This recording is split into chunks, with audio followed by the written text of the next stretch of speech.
The room is cold before dawn. No light, no sound, only the weight of stillness pressing against the chest. This is where it begins. Not in motion, not in speech, but in the space between breath and thought. The body wants warmth, the mind wants distraction. But the warrior sits in the dark and refuses both. Miyamoto Musashi walked alone for most of his life, not because he was abandoned, but because he chose the path that required it. He understood something most will never touch. That clarity comes only when you strip away everything soft, everything false, everything that whispers comfort into your ear while the world sharpens its blade. You wake and immediately reach for noise. A screen, a voice, a song, anything to drown the silence. You call it connection, but it is escape. The mind knows when it is being betrayed. It knows when you are feeding it sugar instead of steel, and it grows weak, soft, dependent. Musashi did not train in comfort. He trained in dirt and cold and hunger. He fought 60 duels and won them all, not because he was gifted, but because he refused to let his mind lie to him. He did not tell himself tomorrow would be easier. He did not wait for inspiration. He sharpened his sword in the dark and walked into the fight, while others were still deciding if they were ready. The war is not outside. It is in the space between what you know you should do and what you allow yourself to avoid. Every morning you lose that war. You become someone else, someone softer, slower, easier to break. The enemy is not the world. The enemy is the voice inside that says, rest, wait, tomorrow, later, after this, after that. Discipline is not a feeling. It is a refusal to negotiate with weakness, a refusal to let the body dictate terms to the mind, a refusal to trade the long path for the short comfort. You see Musashi's name and think legend, myth, distant. But he was a man who woke in cold rooms and forced his body to move when it wanted to, collapse.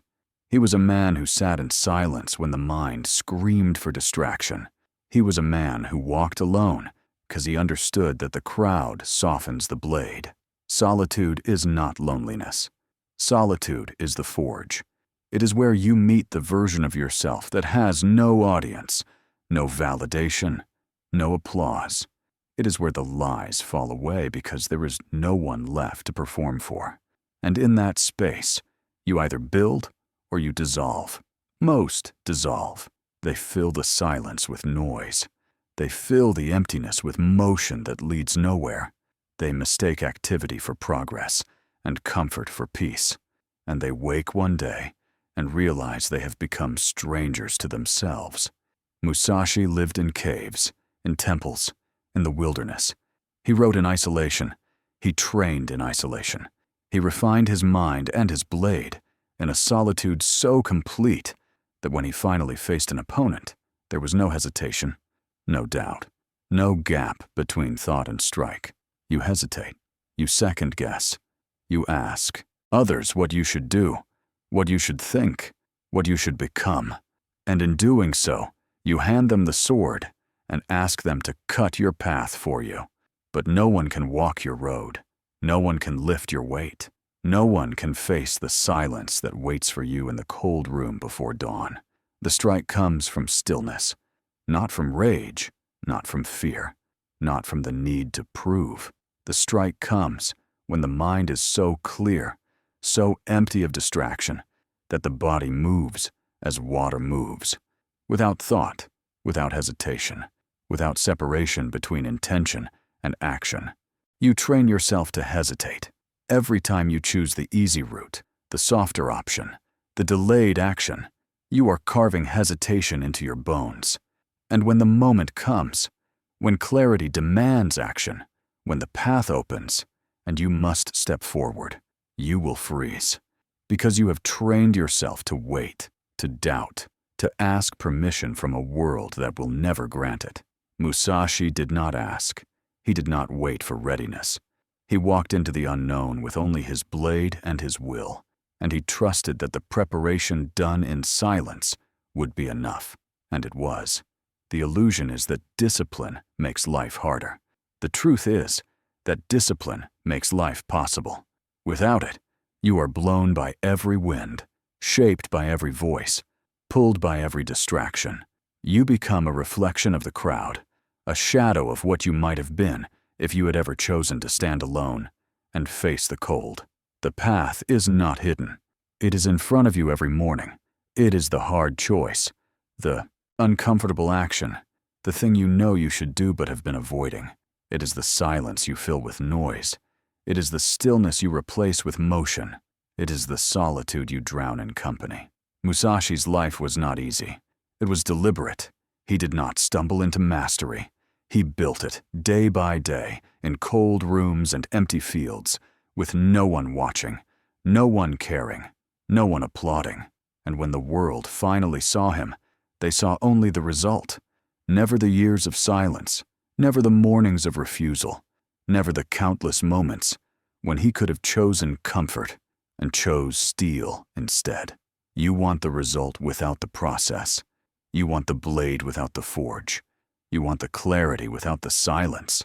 And so you remain where you are, talking about change, thinking about discipline, waiting for the right moment.